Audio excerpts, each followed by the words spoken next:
Hello बच्चों, welcome to my channel maths with me. आज मैं लेकर आई हूँ आपके लिए 9th क्लास की मैथ्स की वीडियो। चैप्टर हम कर रहे हैं 2.3। ठीक है, जो मैथ्स मैंने स्टार्ट की है ना 9th की, तो बेटा एक चीज आपको मैं बता दूं, 9th की बुक देख के ना पर्सनली मैं बहुत खुश हूँ। जिस हिसाब से 9th की एनसीईआरटी इस बार आपको मिली है ना करने के लिए, यू आर लकी रियली। क्योंकि जो इससे पहले आपकी बुक्स थी ना, उसमें आपके लिए ना क्रिटिकल थिंकिंग करने का ना इतना मौका नहीं मिला हुआ था। लेकिन अगर आप इस मैथ्स को इंटरेस्ट के साथ करते हो, चैलेंज के साथ करते हो, तो आपका ना माइंड बहुत अच्छे से बिल्डअप होने वाला है। जो आपसे 1 साल सीनियर बच्चे गए हैं ना, वो कहीं ना कहीं इस वाली अपॉर्चुनिटी को खो चुके हैं। तो आप बहुत लकी हो। ठीक है, मेहनत करो, प्रैक्टिस बढ़ाओ, मजा आएगा। बहुत अच्छी मैथ्स है। चलिए देखते हैं क्वेश्चन नंबर 1 अपना। तो क्वेश्चन हमारा है first question, the student has ₹500 in her saving bank account, she gets ₹150 every month as a pocket money. एक स्टूडेंट है जिसकी सेविंग अकाउंट में ₹500 ऑलरेडी रखे हुए, ऑलरेडी डिपॉजिट है। क्लियर। अब वो हर महीने ₹150 एज अ पॉकेट मनी उसको और मिल जाती है, वो उसमें एड ऑन कर रही है। How much money will she have at the end of every month from the second month onward? बेटा इस second month onward को मार्क कर लो, क्योंकि यहाँ पर क्वेश्चन थोड़ा सा ना आपको ट्विस्ट दे देता है। वो देखो कैसे, आपके अकाउंट में जो सेविंग अकाउंट है में उसमें पहले स्टार्टिंग में आपके पास जो मनी है वो कितनी है, 500। ठीक है, तो आप ये लिखोगे starting money in saving account. Saving account में आपके पास जो मनी है सेविंग अकाउंट में है ₹500। क्लियर। अब उसे जो पॉकेट मनी मिलती है वो मिलती है एवरी मंथ 150। तो देखिए, शी गेट्स एवरी मंथ। अब वो एवरी मंथ लेती है 150। ठीक है, अब आप कहोगे कि वैसे तो बहुत इजी है क्वेश्चन, ऐसा कुछ है नहीं इस क्वेश्चन में, क्योंकि आपसे पूछा जा रहा है how much money should she have at the end of every month from the second month onwards. अगर आपको वो पैसे मिलते हैं कुछ महीने लगातार, सेकेंड मंथ से मिलने स्टार्ट हुए हैं, तो बताइए एट द एंड कुछ मंथ में आपके पास कितने रुपए हो जाएंगे। हमें नहीं पता कि आपको वो पैसे, ये जो पॉकेट मनी है ना, ये कितने महीने मिल रही है, नहीं पता ना। फॉर एग्जाम्पल, जरा एग्जाम्पल से, क्योंकि मैं 9th क्लास के जितने भी क्वेश्चन करा रही हूँ ना वो एग्जाम्पल के साथ करा रही हूँ ताकि थोड़ा सा क्लियर अंडरस्टैंडिंग हो जाए। तो देखो बेटा, फॉर एग्जाम्पल आपको ना 150 मंथ रुपीज मिलते हैं 7 मंथ के लिए, सपोज कीजिए 7 मंथ के लिए। तो आप कैसे निकालोगे कि आपके पास एक्स्ट्रा पैसे कितने हो गए, इन दोनों को मल्टीप्लाई करके निकालोगे ना।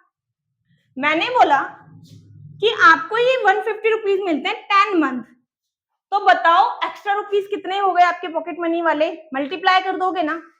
क्या आपको ये मंथ बताया हुआ है बुक में, नहीं बताया ना। और जो चीजें हमें बताई नहीं होती, जो हमें लेट करनी पड़ती हैं, उसको हम लेट करते हैं किसी भी एक वेरिएबल से। तो लेट कर लिया, let number of months she get pocket money, वो ले लिया हमने n मंथ्स का। क्लियर है। चलिए अभी ना हम ये नहीं देख रहे हैं कि उसको सेकंड मंथ से मिलना शुरू हुई है, यानी कि फर्स्ट मंथ तो उसको पॉकेट मनी मिली ही नहीं है, इस चीज को भी दिमाग में रखना। लेकिन अगर उसे ये पंगा ही ना होता कि सेकंड मंथ उससे मिलना शुरू हुआ है, फर्स्ट मंथ मिला ही नहीं होता, तो हमारी इक्वेशन क्या होती, आपकी लीनियर इक्वेशन क्या बनती। अकाउंट में थे हमारे 500 रुपीज। क्लियर। अब आप ऐड कर दोगे कितना, n मंथ में, क्योंकि हमें नहीं पता, उसे 150 रुपीज मिल रहे हैं पर मंथ, और ये 150 रुपीज कितने मंथ के लिए मिल रहे हैं, n मंथ्स के लिए ना। तो आपकी लीनियर इक्वेशन ये हो गई है तैयार। ठीक है, अब जो ट्विस्ट है उसके बारे में बात करते हैं। उसने बोला है कि आपको ये जो saving money, sorry pocket money मिलनी शुरू हुई है, वो मिलनी हुई है सेकंड मंथ से। इसका मतलब आपको फर्स्ट मंथ में नहीं मिली है, क्लियर ना? तो उस फर्स्ट मंथ को आप माइनस कर दो, ठीक है, और यहां पर एक ब्रैकेट जरूर लगा देना, जब मल्टीप्लाई के बाद 2 नंबर हमें लिखने होते हैं तो ब्रैकेट के साथ लिखते हैं। तो इक्वेशन क्या बनी वो देखो, 500 प्लस 150 को n से भी मल्टीप्लाई करोगे आप, यानी कि 150n, और 150 को आप इस वाले 1 से भी मल्टीप्लाई करोगे, इसका मतलब 150। क्लियर? अब ये विदाउट n है, ये भी विदाउट n है, तो ये ध्यान रखना बेटा, विदाउट n के साथ ही सॉल्व होगा हमारा। आप इन दोनों को सॉल्व मत कर देना, तो इन दोनों को माइनस कीजिए। चलिए पहले n वाली टर्म ऐसे उतार देते हैं, इसका तो कोई लेना देना है ही नहीं। 150 में से जब आपने 500 में से 150 हटाए तो बच गए 350 प्लस का, क्योंकि 500 बड़ा था ना, और बड़े नंबर के आगे का ही हम साइन लगाते हैं। क्लियर है ये क्वेश्चन? अब देखते हैं सेकंड क्वेश्चन। क्वेश्चन सेकंड कहता है a rally start with 120 members, each are 9 member drop out of group, how many member will remain after 1 2 3 hours? Find a linear expression to represent the number of member at the end of n hours. देखो बेटा, पहले मैं आपको question को समझाती हूँ। Question क्या कहता है?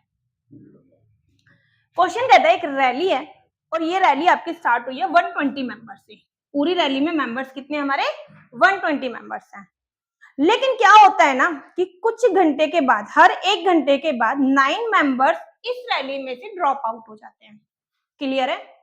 इसका मतलब फर्स्ट आर में हमारे पास थे 120, या फिर आप कहो ईच, ठीक है 1 बोला इन्होंने, स्टार्टिंग यहां से थी, तो 1 घंटे के बाद आपके पास मेंबर्स कितने हैं भाई? 9 मेंबर्स ने ड्रॉप आउट कर दिया। क्लियर? अब मैंने आपको बोला तो बताओ 2 आवर्स बाद, आफ्टर 2 आवर्स कितने मेंबर्स बचेंगे? तो 2 आवर्स में कितने मेंबर ड्रॉप आउट कर रहे हैं? 9 मल्टीप्लाई बाय 2 ना। क्लियर? अब मैंने आपको बोला कि बताओ 3 आवर्स, आफ्टर 3 आवर्स कितने मेंबर्स ने आउट हो गए, कितने ने ड्रॉप आउट कर दिया? तो 9 मल्टीप्लाई 3। ये कंडीशन समझ में आ गई?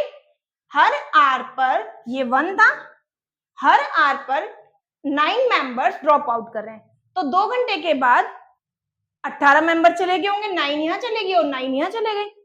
3 आवर्स के बाद 9 यहां गए थे, 9 यहां गए, 9 यहां चले गए, यानी कि 18 मेंबर्स चले गए। तो कुछ ऐसी इक्वेशन बन के आने वाली है। क्लियर? तो क्वेश्चन स्टार्ट होगा, टोटल मेंबर कितने थे हमारे? 120, ठीक है, और पर आर ड्रॉप आउट कितने हो रहे हैं?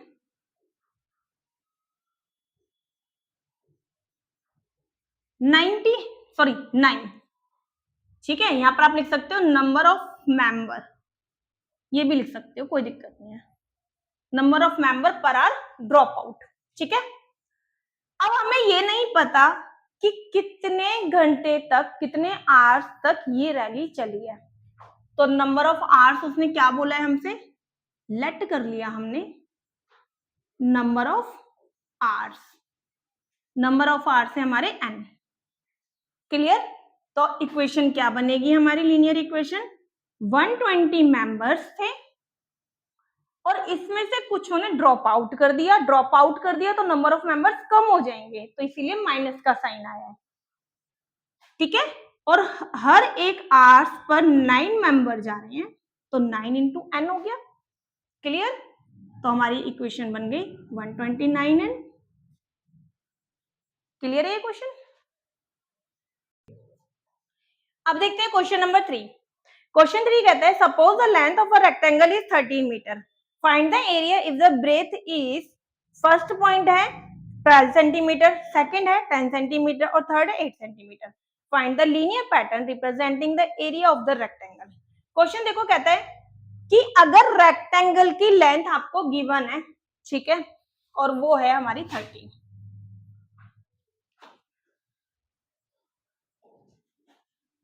तो आप लिखोगे length of rectangle equals to 13 centimetre. Clear. साथ में ना कुछ आपको ना ब्रेथ दे रखी है अलग अलग, 3 है, ठीक है। तो एक्सप्रेशन में आपको डालना है और आपको एरिया का फॉर्मूला लगाना है। तो हमने यहां पर लेट कर दी, लेट ब्रेथ।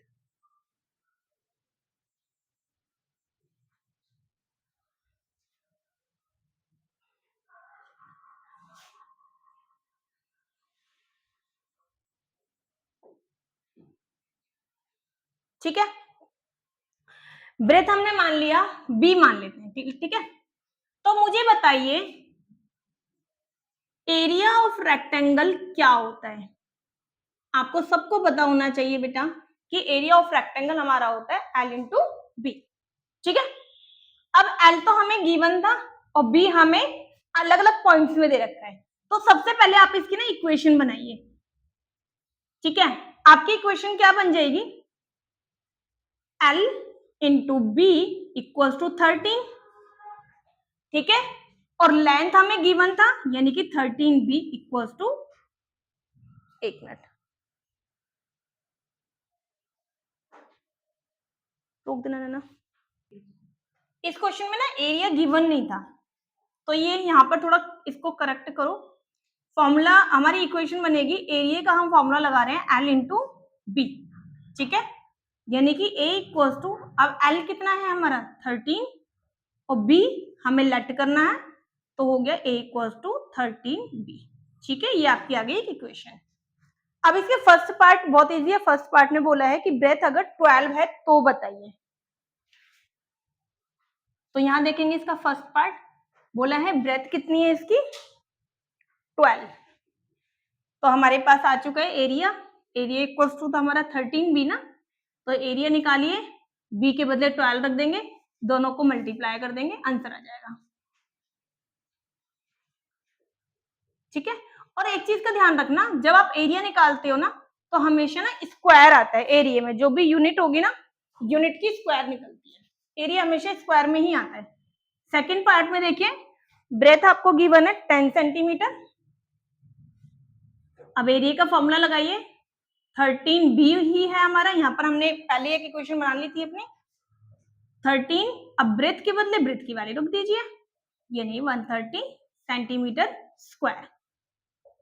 इसी तरीके से अब थर्ड में आ जाइए, थर्ड में ब्रेथ है हमारी 8 सेंटीमीटर।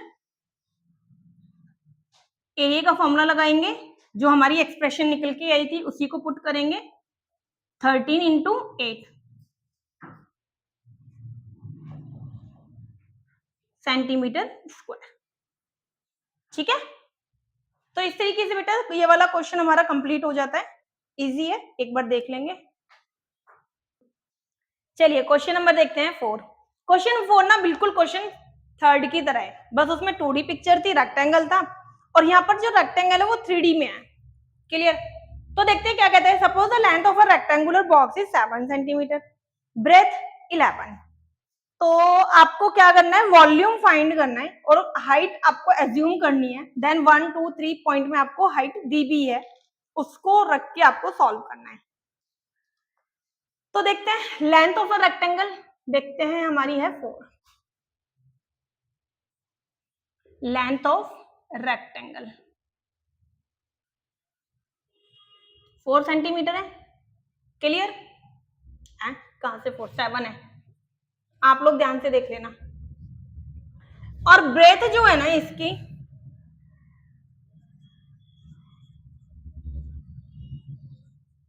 ब्रेथ ऑफ रेक्टेंगल जो है वो है 11 सेंटीमीटर, ठीक है। कहता है find the volume if height is. अब हाइट हमें अभी नहीं पता, जब हमें इक्वेशन बनानी है, तो आप हाइट लोगे, h रख लेते हैं, क्लियर।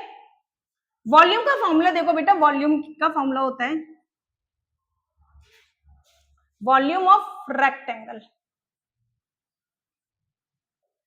वो होता है L into B into H. इसका मतलब वॉल्यूम इक्वल्स टू हो गया, लेंथ तो गिवन थी 7, ब्रेथ भी गिवन थी 11, एच गिवन नहीं थी, तो हमारी इक्वेशन बन जाएगी 77H, क्लियर है। ये आपकी इक्वेशन आ गई। अब आगे देखते हैं, कहता है फर्स्ट पॉइंट में अगर आपकी हाइट है 5, तो ठीक है, फर्स्ट पॉइंट में अब आपको हाइट गिवन है 5 सेंटीमीटर, तो वॉल्यूम में फॉर्मूला लगा दें 77 इंटू 5, क्लियर, यानी कि 385 सेंटीमीटर। और जब वॉल्यूम निकालते हैं ना, तो ध्यान रखना पावर हमेशा 3 आती है। जब एरिया निकालोगे तो पावर 2 आएगी, जब वॉल्यूम निकालोगे तो पावर 3 आएगी, ठीक है, यूनिट की जो पावर होगी। चलिए सेकंड क्वेश्चन देखें। हम सेकंड पार्ट में बोला है, हमारी एक क्वेश्चन उतार देते हैं, वो बनी थी 77H। सेकंड पार्ट में बोला है कि अगर आपकी H जो है वो है 9 सेंटीमीटर, तो वॉल्यूम का फॉर्मूला लगाएंगे, मल्टीप्लाई बाय 9 कर देंगे,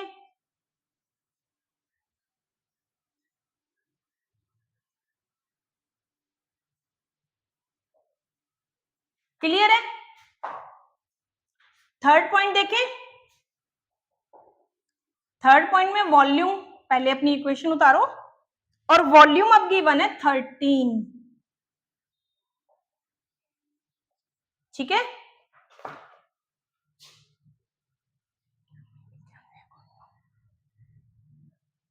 आई थिंक ये आना चाहिए,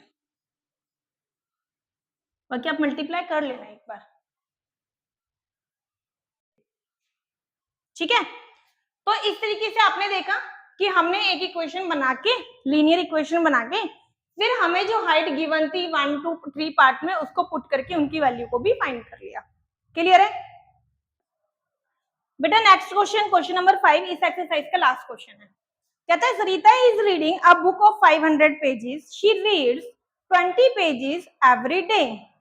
सरिता रीड करती है एक बुक जिसमें 500 पेजेस हैं, और वो रीड करती है 20 पेजेस एवरी डे। तो टोटल नंबर ऑफ पेजेस कितने हैं बेटा क्वेश्चन में? Total number of pages, total number of pages जो है ना वो है 500 पेज। इतना क्लियर है। एक बुक है, फॉर एग्जांपल आप ही की ये बुक है, और इस बुक में टोटल 500 पेजेस हैं, ठीक है। आप क्या करते हो, आप इसमें से 20 पेजेस एवरी डे रीड करते हो। तो आप एक दिन में जो रीड कर रहे हो पहले वो लिखिए, number of pages read in one day 20, ठीक है। अब आप एक चीज सोचिए कि अगर आप इस बुक के पेजेस को रीड करते हो 10 दिन, तो 10 दिन में, एक दिन में आप कर रहे हो 20, तो 10 दिन में आप कितने पेजेस रीड कर लोगे? 10 को मल्टीप्लाई करोगे ना 20 से, है ना। तो हमें नहीं पता ना नंबर ऑफ डेज है कितने एक्चुअली में, तो यहां पर लेट कर ले, let number of pages, sorry number of days she reads. कितने पेजेस रीड कर रही है वो? n पेजेस, ठीक है। तो इक्वेशन क्या बनेगी? इक्वेशन बनेगी हमारी 20n, जितनी भी वो रीड कर रही है। अब उसने पूछा है कि लास्ट में, मानो उसने 10 दिन बुक रीड की, तो बताओ उसके बाद नंबर ऑफ पेजेस लेफ्ट कितने होंगे? तो लेफ्ट पेजेस